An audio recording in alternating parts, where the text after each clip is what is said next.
爸爸，記得之後仲要翻嚟覆診喎，已經幫你 book 咗期啦。book咗期啊？阿姑娘，可唔可以早啲啊？我因為嚟緊咧要翻去內地探親戚啊，仲會住一排添啊。但係冇咁早個期喎。冇咁早個期？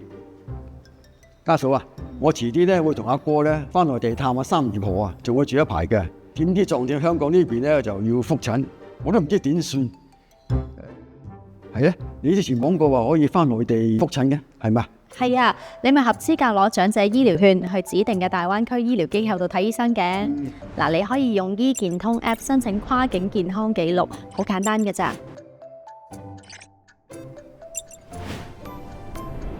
姑娘，如果我用醫健通 App 申請呢個跨境健康記錄，係咪內地醫生都可以睇到我嘅健康記錄㗎？可以睇得翻㗎，好似你嘅敏感狀況、藥物不良反應同埋防疫注射記錄，仲有過去3年其他健康記錄，好似檢查報告、超聲波等都可以睇到㗎。爺爺唔使擔心，等我用醫健通 App 幫你啦。嗱，就好似呢度咁樣，好簡單啦。